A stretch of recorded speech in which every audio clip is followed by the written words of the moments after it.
ay rated SPG. Striktong patnubay at gabay ng magulang ang kailangan. Maaaring may masiselang tema, lengguwahe, karahasan, sexual, horror o droga na hindi angkop sa mga... Good morning mga kachikas and welcome sa aking munting channel. Nagulat nga itong si Don Julio at itong ang si Leilani nang bigla-bigla ngang tumawag ang number nga o ang telepono nitong ang si Xavier sa kanila at laking gulat nga nila ng ibang boses nga ang kanilang marinig at pinagtatangkaan na nga ang buhay nitong ang si Xavier at sinabi nga ng kausap nila na kung hindi nga daw makikipagkita itong ang si Don Julio at si Leilani sa kanila ay maaari nga daw na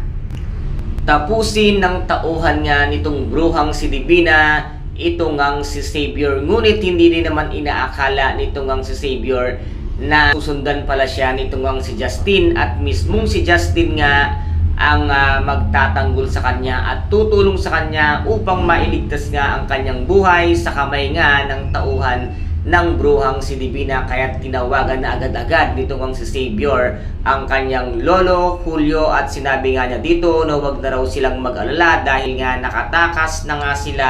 at ngayon nga ay tuwang-tuwa itong ang si Don Julio at itong ang si Leilani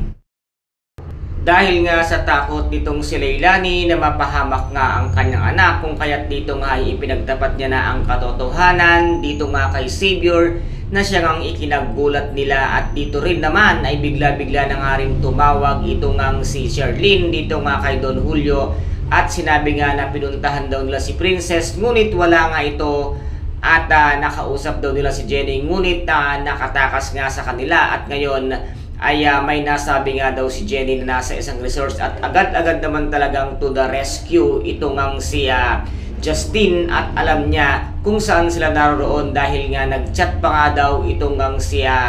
Princess kay Justin nang sila ay makarating na nga or bago sila pumunta kung saan ngang beach resort sila naroon ngayon kasama nga itong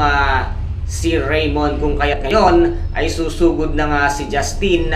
at si Xavier kasama nga si Leilani at ang kanyang kapatid. Kaya guys, ito po ang ating pakaaabangan sa mga susunod na episode dito nga sa Prinsesa ng City Jail. Kung nagustuhan po ninyo ang aking videos for today, paki-subscribe na lamang po ng aking channel,